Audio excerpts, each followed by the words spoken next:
Hello friends, this is काजल और आज मैं एक्सप्लेन करने वाली हूँ मूवी ऑफ द नन। शुरुआत रोमानिया की एक एबी को दिखाते हुए होती है, जिसके अंदर लॉबी पे हम दो नन को चलता हुआ देख पाते हैं। वो दोनों एक डोर की तरफ जा रहे होते हैं तथा उस लॉबी के दोनों तरफ होली क्रॉस लटके होते हैं। सामने डोर पर लिखा होता है कि गॉड का साथ बस यहीं तक था। आगे हम एक नन को अंदर जाता हुआ देखते हैं एंड दूसरी नन बाहर बैठकर प्रेयर करने लगती है। तभी अंदर से उसके चीखने की आवाज आती है और वो उन स्लेट पर बाहर आती है एंड उस नन से बोलती है, तुम्हें पता है कि अब तुम्हें क्या करना है, और हाँ, उसके हाथों में मत आना क्योंकि उसे दुनिया में आने के लिए एक शरीर चाहिए। और उसे चाबी देते हुए बोलती है, लो इसे अपने साथ ले जाओ। वो दूसरी नन को तभी कोई अंदर से खींच लेता है। दूसरी नन वो चाबी उठा कर वहाँ से भागने लगती है और खिड़की के पास जाके गॉड को सॉरी बोलकर सुसाइड कर लेती है। उसके सुसाइड करते ही हम वहाँ पे एक डीमन की परछाई देखते हैं। सुबह हम एक लड़की को देखते हैं जो एबी में सब्जी सप्लाई का काम करा करता था। उसका नाम फ्रेंची था। वो वहाँ आता है और देखता है कि उसी नन की बॉडी बाहर लटकी हुई है तथा उसे कौवे नोच नोच कर खा रहे थे।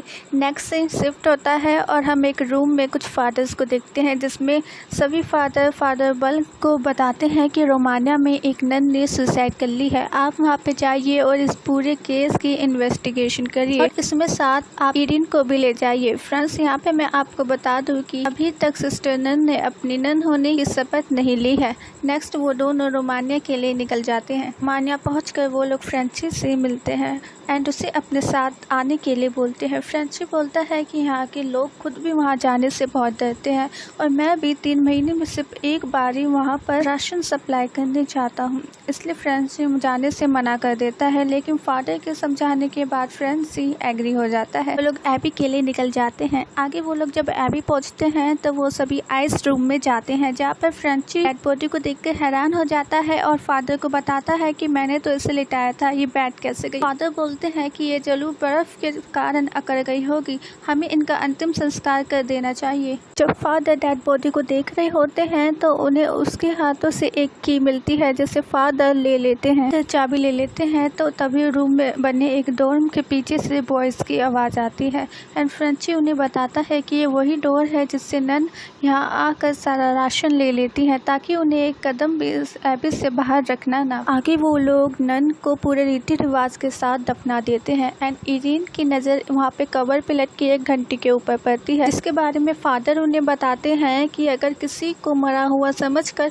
कबर के अंदर दफना दिया जाए तो वो ये घंटी बजाकर हमें बता सकता है कि वो जिंदा है। आगे फ्रेंची उन लोगों को मेन गेट पर ले जाता है, जहाँ पर वही डेड बॉडी लटकी हुई थी एंड जब वो लोग जीने पे देखते हैं तो वहाँ पे बहुत सारा खून पड़ा होता है जो अभी भी ताज़ा होता है। फादर ये देखकर बोलते हैं कि ये कैसे हो सकता है, इससे मरे तो 2 हफ्ते हो गए होंगे, फिर ये खून ताज़ा कैसे हो सकता है। एंड वो लोग एबी के अंदर जाते हैं, जहाँ उन्हें एक नन मिलती है जो ऊपर से नीचे तक बुरखे में ढकी हुई होती है। फादर उन्हें वहाँ आने का मकसद बताते हैं एंड नन उन तीनों को वापस जाने का बोल देती है एंड फादर बोलते हैं कि आपने हमारी हेल्प नहीं की तो वेटिकन वाले और भी फादर्स को आगे भेजेंगे इन्वेस्टिगेशन करने। एंड नन मान जाती है और वो बोलती है कि अभी रात ज़्यादा हो चुकी है, ये नन के प्रेयर करने का टाइम है एंड सारे दरवाजे भी बंद हो चुके हैं, आप अंदर नहीं जा सकते, आप पास ही में बने एक हाउस में रुक सकते। साथ ही फादर फ्रेंची को घर जाने का बोलते हैं एंड बोलते हैं कि तुम कुछ दिनों बाद यहाँ वापस आ जाना, तब तक हमारी इन्वेस्टिगेशन भी खत्म हो जाएगी। फ्रेंची वापस जा रहा होता है तो उसे वहाँ एक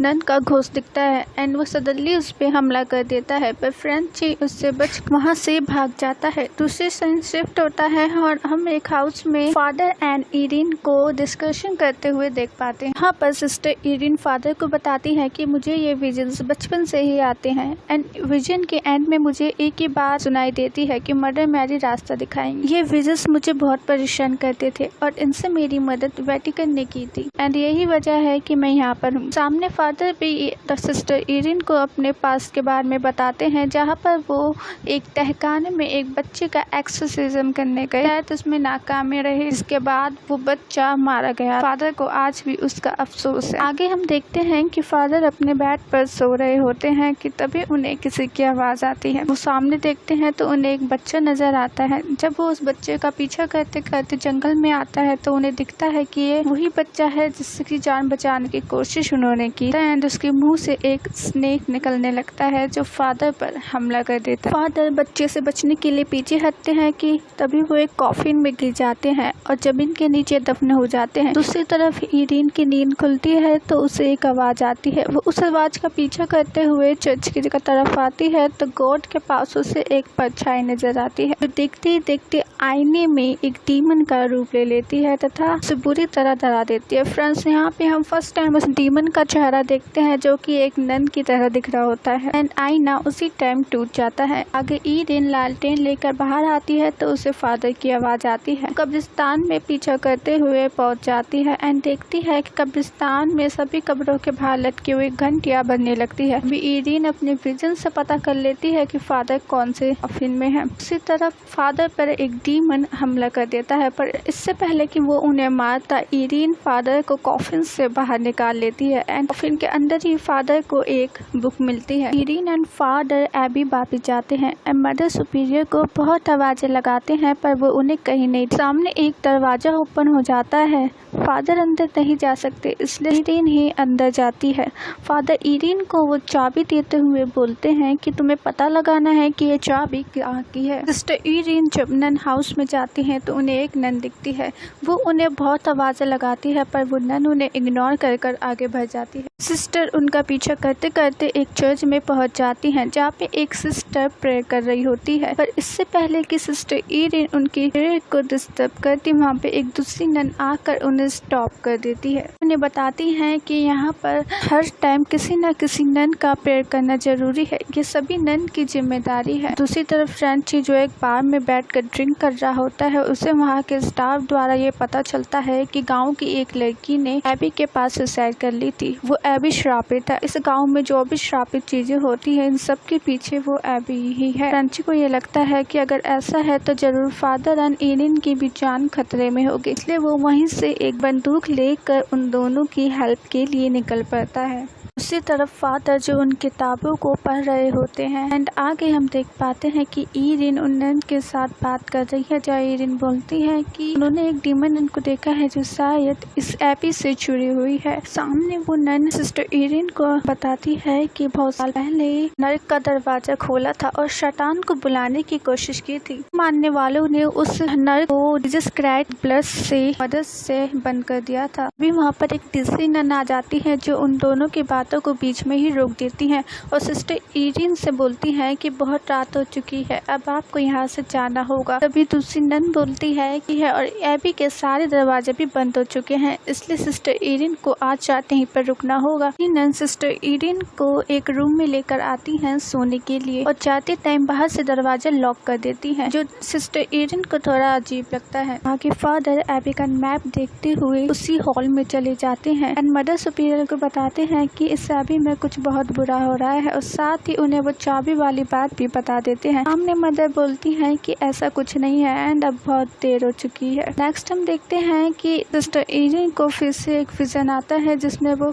को खुद मिलत पर देखती है और एंड में सुनती है कि मदर मैरी रास्ता दिखाएंगी एंड वो इविल नन को भी अपने विजन में देखती है कि तभी उनकी आँख खुल जाती है। उनके रूम में उन्हें वो सुसाइड वाली नन नजर आती है एंड उन्हें हॉन्ट करती है कि तभी उनके रूम का डोर ओपन हो जाता है। वो कैंडल लेके डोर से बाहर जाती हैं और उसी डोर के आगे पहुंच जाती हैं जिस पर लिखा था कि गॉड का साथ बस यहीं तक था। तभी वो डोर ओपन हो जाता है और उसमें हम इविल नन को देख पाते हैं जो अपनी पावर से सिस्टर ईरीन को अपनी ओर खींचती हैं, पर सिस्टर ईरीन अपनी जान बचा के वहाँ से निकल जाती हैं एंड तभी एक नन आकर उनकी हेल्प करती है। वहाँ से बचकर ईरीन चर्च में आती है जहाँ वो देखती है कि एक नन प्रे कर रही है एंड उसके पास एक डेड बॉडी पड़ी हुई है। सिस्टर ईरीन डेड बॉडी के पास जाकर कफन हटाकर देखती हैं तो वो उसी की डेड बॉडी होती है जो नन अभी तक उनके साथ थी, उनसे बातें कर रही थी एंड उन्हें बचाया भी था। समझ जाती हैं जो अभी तक उनके साथ थी वो एक स्पिरिट थी एंड दूसरी तरफ फादर पर एक बच्चे की स्पिरिट हमला करती है और हम देख पाते हैं कि वो एक बच्चा नहीं बल्कि नन है, मतलब वो नन ही उस बच्चे के स्पिरिट को कंट्रोल कर रही थी। यहाँ पर ईरीन जब चर्च में होती है तो सभी नन उस चर्च में आ जाती हैं और वो बहुत डरी हुई और घबराई हुई लग रही होती हैं। इनमें से एक नन ईरीन को बोलती है कि शैतान बहुत पावरफुल हो चुका है, इसलिए हम सभी को प्रेयर करनी होगी। अब प्रार्थना ही हमें बचा सकती है। ईरिन भी उन सब के साथ मिलकर प्रार्थना करने लगती है। एंड वो नन डीमन अपनी पावर से सभी ननों को ईरिन से दूर फेंक देता है। उसी तरफ फादर भागते भागते आइस रूम में पहुंच जाते हैं, जहां पर उनके ऊपर एक ईविल नन हमला करती है, जो वही डेड बॉडी थी। वहां पर फ्रेंची आकर उन्हें बचा लेता है और वो दोनों ईरिन के पास आने के लिए निकलते हैं। यहाँ पर ईरिन पर ईविल नन हमला करती है, पीठ पर एक श्रापित निशान बना देती है कि तभी उसी समय फादर एंड फ्रेंची वहाँ पर पहुँच जाते हैं। उनको बताती है कि हम सभी नन यहाँ पे प्रे कर रहे हैं, जिससे शैतान की पावर कमजोर हो रही है। पर फादर वहाँ पे बताते हैं यहाँ तो कोई नहीं है। जब ईरिन पीछे पलट कर देखती है तो पूरा हॉल खाली होता है। वहाँ पर सिर्फ एक डेड बॉडी पड़ी होती है। वो तीनों डेड बॉडी के पास जाकर देखते हैं, वहाँ पर कोई और होता है। एंड डेड बॉडी देखकर ही ईरिन समझ जाती है कि अब इस नन हाउस में कोई भी जिंदा नहीं बचा है। उस ईविल नन ने सबको मार डाला है और ये एबी भी अब श्रापित हो चुकी है। और विक्टोरिया नन यहाँ की आखिरी नन थी जिन्होंने सुसाइड नहीं बल्कि सैक्रिफाइस करा था, ताकि वो ईविल नन उनकी बॉडी पर कब्जा न कर सके। वो डेड बॉडी फादर पर हमला कर देती है और उन्हें मारने की कोशिश करती है। फादर अपना क्रॉस निकालते हैं एंड उस पर हॉली वाटर डालकर नन को कंट्रोल करने की कोशिश करते हैं, जिनसे उसकी बॉडी पर आग लग जाती है। पर फिर भी वो फादर पर हमला करती है। तभी फ्रेंची उस पर गोली चलाता है और वो जमीन पर ही गिरकर मर जाती हैं। फ्रेंची उन्हें वहां से जाने का बोलता है, पर ईरिन जाने से मना कर देते। वो बोलती है कि अभी हम नहीं जा सकते, पहले हमें